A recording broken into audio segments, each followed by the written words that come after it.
In a notable shift regarding the aftermath of the January 6 Capitol attack, former President Trump has indicated support for potentially compensating individuals he pardoned for their involvement in the events. During a recent Newsmax interview with Greg Kelly, Trump addressed the possibility of creating a compensation fund for those who faced legal consequences from the riot, acknowledging that discussions about such support were already taking place among government officials. The conversation emerged when Kelly specifically inquired about financial support for pardoned individuals who experienced losses in income and opportunities. Trump's response suggested active consideration of the idea, stating there was talk about that among current government officials who he described as sympathetic to the defendants. This marks a significant expansion of Trump's previous support for January 6 participants, moving beyond pardons to potential financial restitution. Trump's characterization of the January 6 participants remained consistently supportive throughout the interview,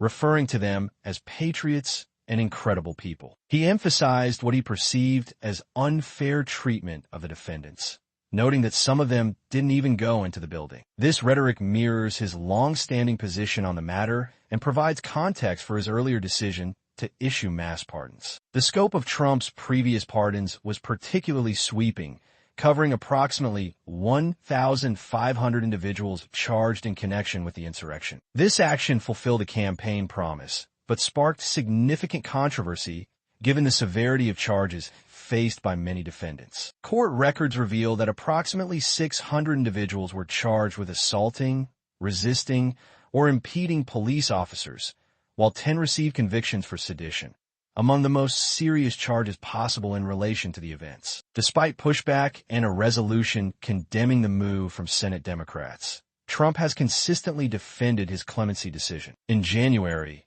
he declared that what they've done to these people is outrageous, maintaining his position that the defendants were victims of unfair prosecution. This stance has remained unchanged even as polling showed substantial public disapproval of pardoning individuals involved in violent acts during the riot. The controversy surrounding the pardons has taken on additional dimensions with Trump's recent criticism of former President Biden's pardons, particularly those granted to members of the House January 6th investigative panel and Biden family members. Trump has specifically challenged these pardons' validity on technical grounds, claiming they should be void, vacant, and of no further force or effect due to their execution via autopen, introducing a new legal argument into the ongoing debate. The potential establishment of a compensation fund represents a significant escalation in Trump's support for January 6 participants. Such a move would not only provide material support to those involved,